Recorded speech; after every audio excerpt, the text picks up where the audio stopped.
In the spring of 1975, a scout from Philadelphia paid $20 to get in the back door of a high school gymnasium in Orlando, Florida. He was not there to see the game. He was there to see one kid. And when the teams came out, he watched a group of ordinary teenagers jog onto the floor, followed by something that did not belong in a high school gym at all. 6'10", 240 pounds.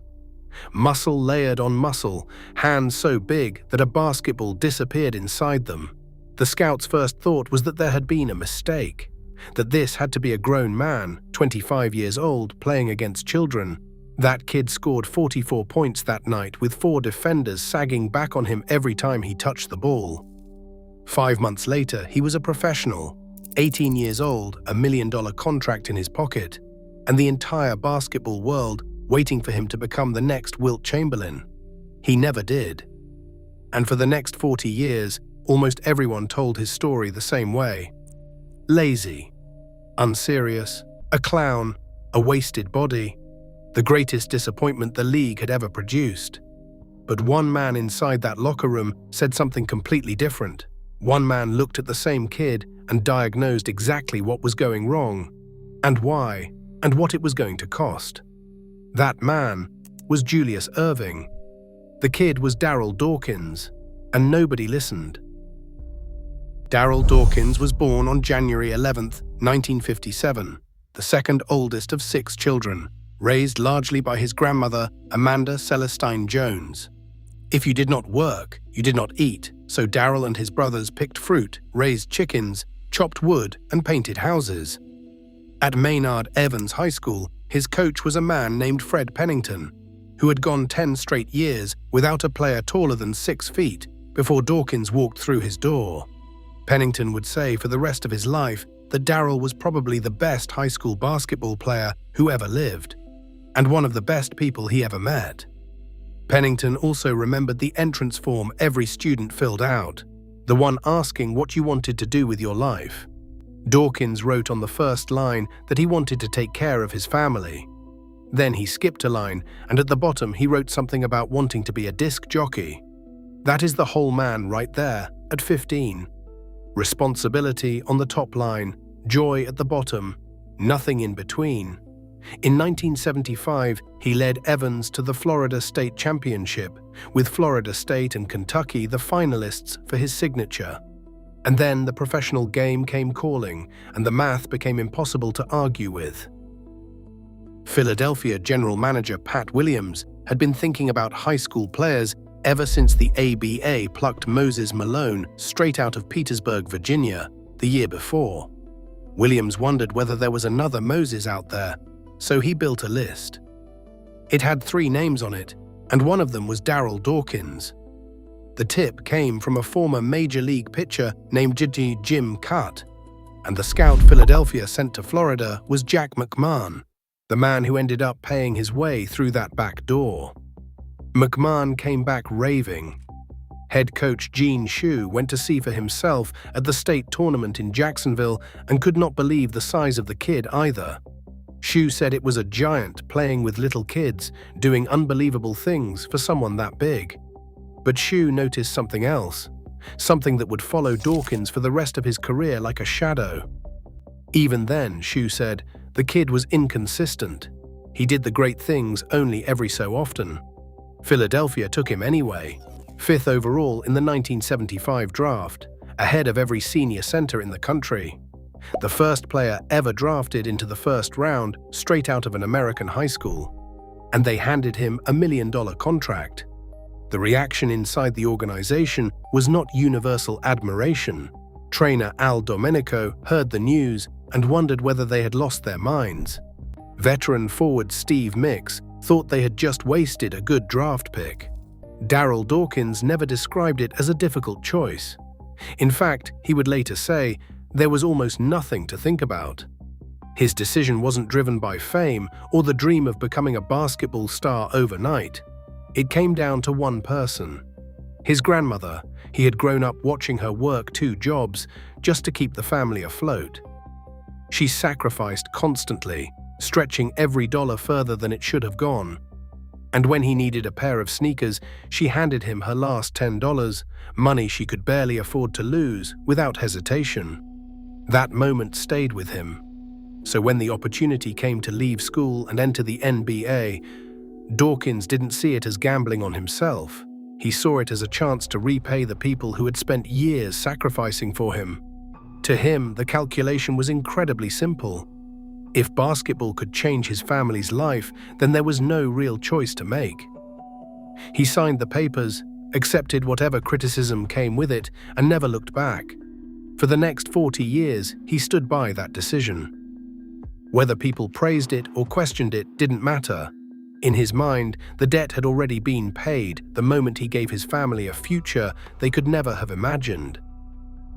And then he arrived in Philadelphia, and the first thing that happened to him was nothing at all. Because here is the part of the story that gets skipped every single time. The teenager everybody called a bust barely played. In his rookie season, Darryl Dawkins logged 165 minutes. Not per month, for the entire year. He averaged 2.5 points a game. Across his first 2 seasons combined, he appeared in 96 games and played 849 total minutes, buried behind Harvey Catchings and Caldwell Jones, getting scraps in blowouts and very little of his coach's attention. In his second year, at 19 years old, he asked the team to trade him. Think about the position he was in. He had come from a program that played nothing but zone, where he led fast breaks, shot from outside, did everything a basketball player can do on a floor. Now he was being asked to guard men one-on-one in a professional system, with no reps and no college coach who had spent 4 years drilling footwork into him. He was not being developed. He was being stored. And the room he was stored in was one of the strangest environments in professional sports. Those Philadelphia teams were described as a Wild West show. George McGinnis, Lloyd Free, who would later become World B. Free, Doug Collins, Steve Mix, Joe Bryant. Enormous personalities who swaggered into buildings and dared people to beat them.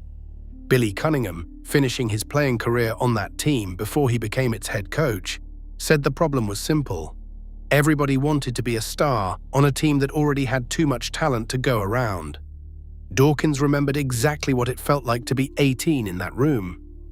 He would come in at halftime, and one guy would be smoking a cigarette and another would be drinking a beer. So he did the same thing. Nobody was teaching him what a professional looked like, so he copied what he saw. Neil Funk, the team's broadcaster at the time, put it plainly. Darryl got lost in the shuffle early with that team. He was not playing much, so he tried to get attention with his personality instead. And Jack McMahon, the scout who found him, never blamed the kid for any of it. McMahon insisted the problem was never the missing college years.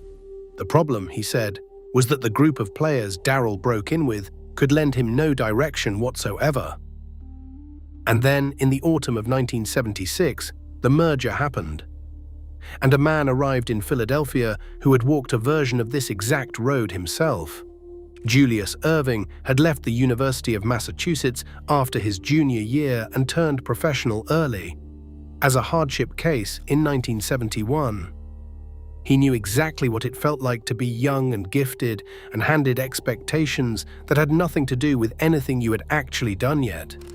And when Erving looked at the 19-year-old at the end of the bench, he did not see a lazy kid. He saw a structural problem. Erving's diagnosis came in 4 separate observations, delivered over a period of years, and every single one of them turned out to be correct. And the first one should have stopped the entire conversation dead. Erving said that when people see a 7-footer, everybody immediately thinks the same word: franchise. And then Erving asked the only question that mattered: how many players could possibly handle that at 18 years old? Read that again, because it is not a defense of Darryl Dawkins. It is an indictment of everyone doing the projecting. The expectation itself was unsurvivable. It would have crushed almost anyone alive, and the men assigning it never once stopped to ask whether a human being could carry it. Nobody wanted to hear it, because the alternative explanation was so much more satisfying. Don Nelson, coaching Milwaukee at the time, spoke for the entire league when Dawkins signed. Nelson said that in a few years, everybody was going to be treated to one of the greatest centers in the history of the game, based on a high school tape, based on shoulders. And so the word arrived. Potential. It attached itself to Darryl Dawkins in 1975 and never let go. When it finally died of frustration on the lips of one coach, the next coach picked it right up. And then the next one after that. Ask Dawkins about that word and his whole face would change. He said it made him mad. Damn mad, actually, because everybody wanted to compare him to Chamberlain, and he had nothing to do with Chamberlain. He was just Darryl Dawkins. And being Darryl Dawkins was never good enough for anybody, which is to say, a 19-year-old was told every day, by every adult in his professional life, that the person he actually was amounted to a failure of the person he was supposed to be. Which brings us to the second thing Erving said, and this one cuts deeper. Erving pointed out what those college years would actually have given him, and it was not tactics. It was repetition. He said that if you do something 1,000 more times, it stops being a move you know and becomes part of your instincts. That is what Dawkins never got. But then Erving said the part almost nobody quotes. He said what Darryl also missed was the fun. The self-discovery. 3 or 4 years of laughter without the pressure to be great every single night. And then came the sentence that explains the entire career. Erving said that a lot of the times when coaches were convinced Darryl should have been working harder on basketball, he was out having fun, like any 18 or 19-year-old kid on the planet. Because to Darryl, life was still fun. It was not a business yet. Sit with that for a second. Every criticism ever leveled at Darryl Dawkins collapses into that one observation. The parties, the cars, the jokes, the refusal to take losses home with him. None of it was a character flaw. It was a 19-year-old behaving like a 19-year-old in a workplace that had decided he was a franchise center. The league did not want a developmental explanation. It wanted a villain or a punchline. And Darryl Dawkins, who was funnier than anyone in professional sports, handed them the punchline himself. Because by his 3rd season, he had finally started to play. And the way he played was so spectacular that it became the greatest trap of his life. He started naming his dunks. It began against Buffalo. He threw one down on a defender. The guy ducked and looked back at him in shock and asked what that was. And Dawkins thought about it for a second and said, "Your mama." After that came the rim wrecker, the gorilla, the lookout below, the in-your-face disgrace, and the spine chiller supreme. He announced that he came from the planet Lovetron, where he spent the off-season practicing interplanetary funkmanship. Stevie Wonder, a man who could not see him play, met him in a locker room, sensed whatever was coming off him, and named him Chocolate Thunder. The name stuck for the rest of his life, and then came the night of November 13th, 1979. Philadelphia was playing the Kings in Kansas City in front of 9,180 people. 38 seconds into the 3rd quarter, Dawkins came swooping in from the right side and rose so far above the rim that the basketball looked small and helpless in his hand. He said later that he felt something come over him from his toes to the top of his head, a force he could not control and did not want to. The backboard did not crack. It exploded, thousands of shards of glass sprayed across the floor. Bill Robinzine of the Kings, who had the misfortune of standing underneath it, ran for his life. There was a second of total silence, and then the building came apart. It took 1 hour and 8 minutes to replace the basket, because he had not only shattered the glass, he had bent the support pole. He kept the world waiting a full week before naming it the Chocolate Thunder flying, Robinzine crying, teeth shaking, glass breaking, rump roasting, bun toasting, wham bam, glass breaker I am jam. 22 days later, on December 5th, he did it again at home against San Antonio. The league had to respond. Commissioner Larry O'Brien called him in to talk about responsibility and safety and fines, while CBS ran the footage in promotions to sell basketball games. The NBA moved to breakaway rims and shatter-resistant glass. He had changed the equipment of the sport forever, and it cost him everything. Because his team lost that night in Kansas City. And the next morning, the question was not how a human being had done that. The question was why a man who could break a backboard in a single motion could only manage 6 rebounds a night. That is the trap. The more astonishing his highlights became, the more evidence they seemed to provide against him. Every dunk was a receipt for a debt he could never pay off. Which brings us to the third thing Julius Erving said, and it is the most surgical of the 4. Erving said that the less the coaches saw him use his skills, the more convinced they became that they were the ones who could teach him. Understand what that means. The coaching staffs were not evaluating Darryl Dawkins. They were auditioning for him. Don Nelson admitted it out loud, saying there was a stretch of 4 or 5 years where basically every coach in the league privately believed he could be the one to reach Dawkins. Nobody wanted to develop him. Everybody wanted to be the man who fixed him. And a fixer needs something broken. So they kept teaching, and they kept criticizing, and they kept telling a young man that everything he already did well was not the thing they wanted. And Dawkins built a defense mechanism out of the only material he had. Comedy. Neil Funk saw straight through it. Funk said Darryl was scared he would never be everything people projected onto him, and hid behind the outrageous personality to relieve the pressure. Then Funk asked the question that hangs over this entire story. What 20-year-old would not be scared in that situation? Pressed on it years later, Dawkins admitted it. He said, yeah, sometimes it scared him a little. He said he did not know what else he could do to satisfy everyone, because everyone always expected more. That is not a clown. That is a kid holding a door shut. And in the meantime, quietly, he was becoming a very good professional basketball player. From 1977 to 1981, he averaged over 13 points and 8 rebounds a night for a team that reached the finals in 1977, 1980, and 1982. Opponents said that when he put a hand on you, it felt like your arm had been nailed to your side. But the finals kept ending the same way, and every time, the search for a reason came back to the same big man. The first heartbreak came in 1977 in his second year against Portland. In Game 2, a brawl broke out. Dawkins swung at Bobby Gross, missed, and accidentally caught his own teammate Doug Collins over the eye, leaving Collins with a scar he carried for life. Then Dawkins and Morris Lucas squared off at half court.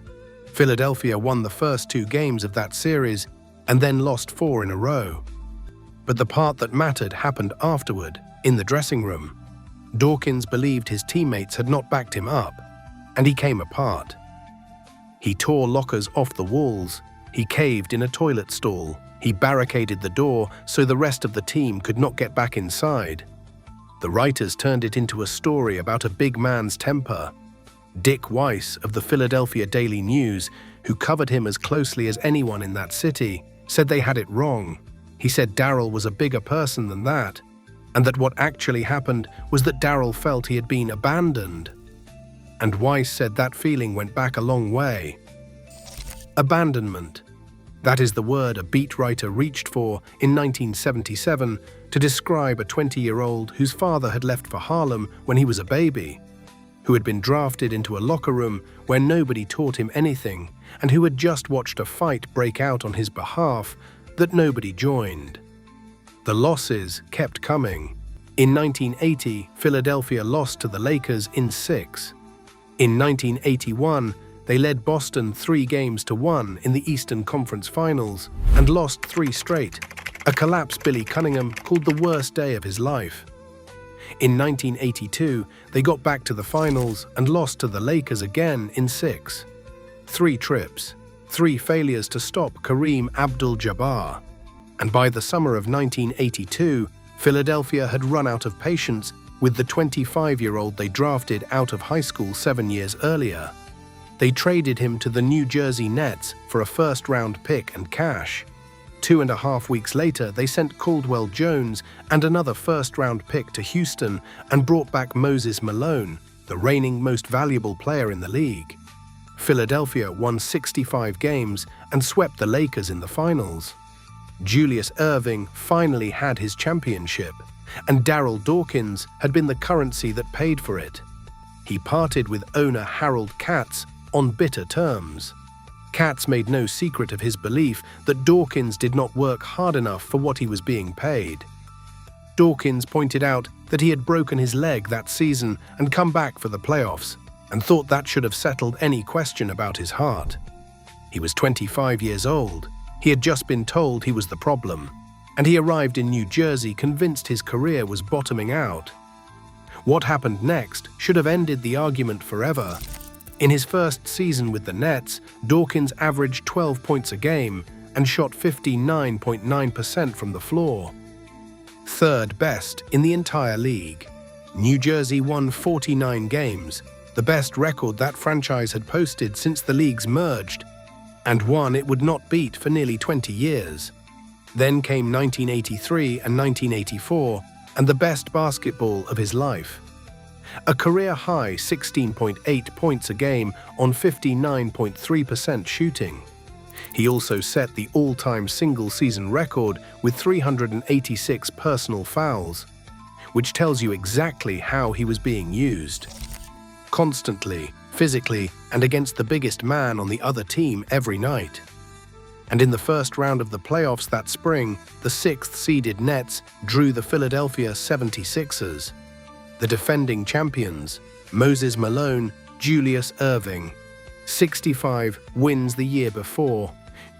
New Jersey won the first 2 games in Philadelphia, the first playoff victories in that franchise's history. Philadelphia took the next 2. And in the deciding 5th game, with the Nets trailing late, it was Dawkins guarding the reigning most valuable player in the world down the stretch as his team came back in front. The Nets won the series, and Sports Illustrated would later rank it the 7th greatest playoff upset in league history. Darryl Dawkins averaged 18.4 points a game that postseason. The man traded away for being unable to hold up in the middle had personally eliminated the champions of the world. Nobody rewrote the story. Nobody went back to the Erving diagnosis and said, maybe the raw material was never the problem. The narrative had been set in concrete in 1975 before he ever played a professional game, and then, cruelly, the body gave out. The back injuries started and did not stop. He missed 43 games in one season. He had disc surgery, and then he had it again. In 1986 and 1987, he played 6 games all year.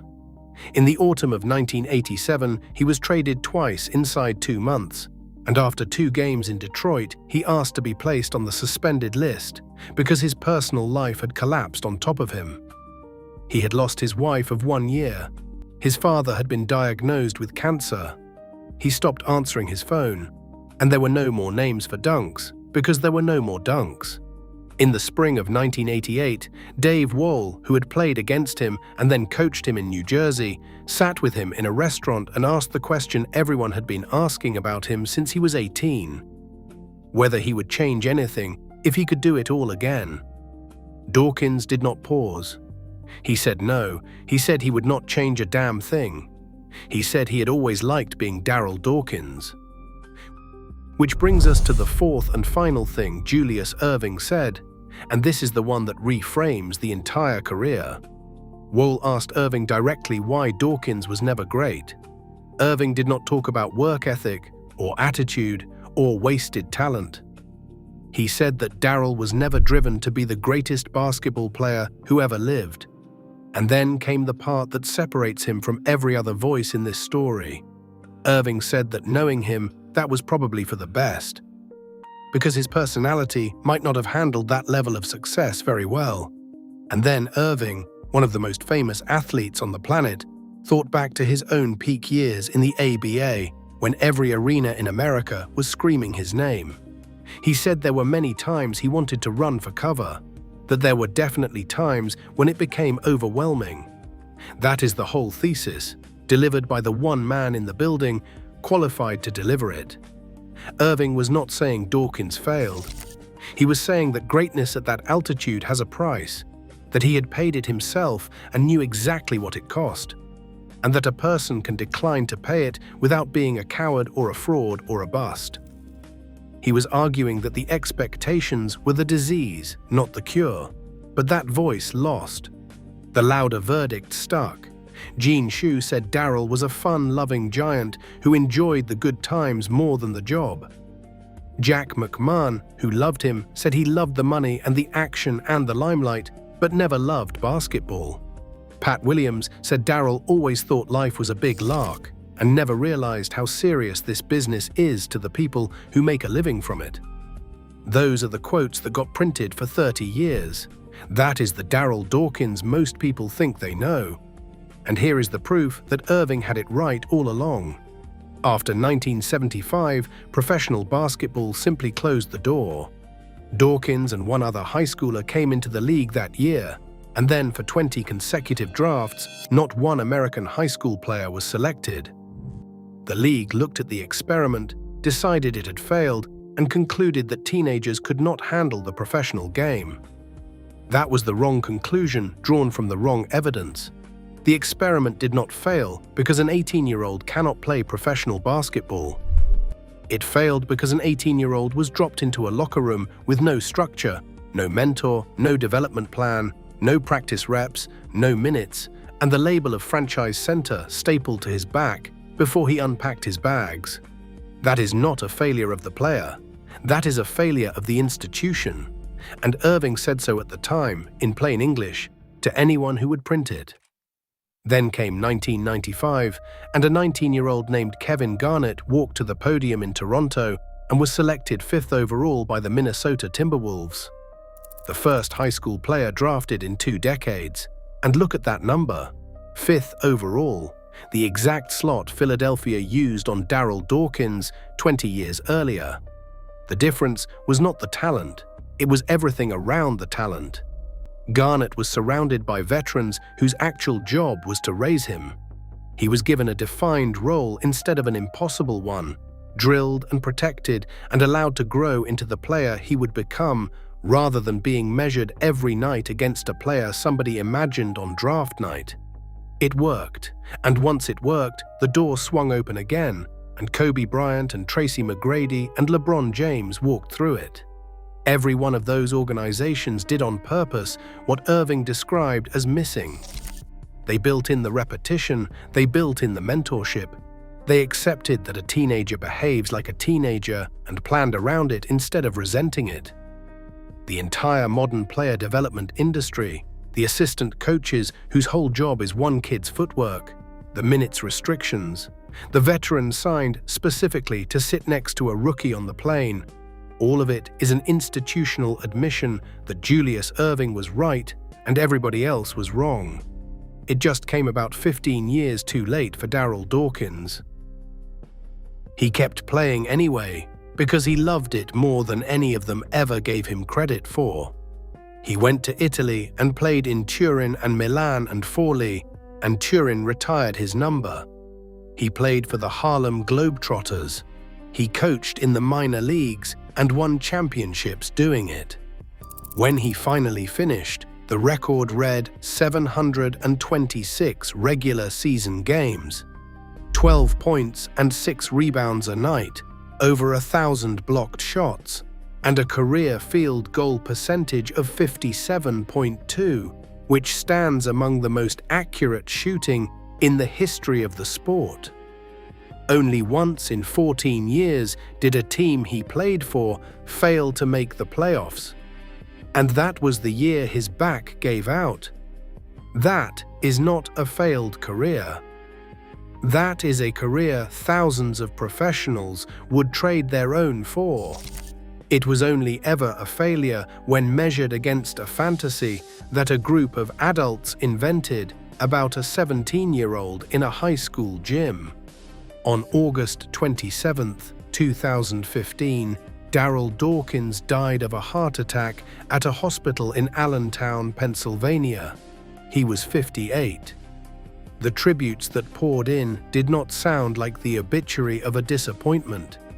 His family said that more than anything he accomplished as Chocolate Thunder, he was proudest of being a husband and a father. Doug Collins, who wore that scar under his eye for 40 years, said Darryl's talent never really got a chance to shine. That he arrived on a team suddenly starting 4 All-Stars and contending for a championship, and that he deferred. Collins also said the thing everyone who knew him said, that the world could be crashing down around Darryl Dawkins and you would never see a day without a smile on his face. Dave Wohl, who spent an entire magazine article searching for the answer, finally landed on it in 1988. He wrote that he had been judging Dawkins by his own standards, wanting him to live up to expectations that were never his to begin with. And then Wohl asked the only question that has ever mattered here. Whose expectations are we supposed to live up to? Our own or everybody else's? Wohl wrote one more thing. He said there were times when Dawkins teased them with a hint of how completely he could dominate a game, and they went home in awe and also sad, because they knew of no spell to make it happen more often. And then came the line that redeems the whole thing. Very few players could ever make you feel that way even once. That was Erving's point all along. He never said Darryl Dawkins was a great player being wasted. He said the men doing the measuring had invented a person who never existed, handed the bill to a teenager, and then spent a decade calling him a failure for not paying it. He said the kid needed repetition and patience and a few years of being young. He said the coaches were more interested in fixing him than teaching him. And he said that not wanting to be the greatest of all time is a perfectly reasonable way for a human being to live. Nobody listened at the time because the truth was boring and the punchline was funny, and because a story about institutional failure never sells like a story about a wasted giant from the planet Lovertron. If you enjoyed this video, like and subscribe for more hard-hitting basketball documentaries. And I'll see you on the next one.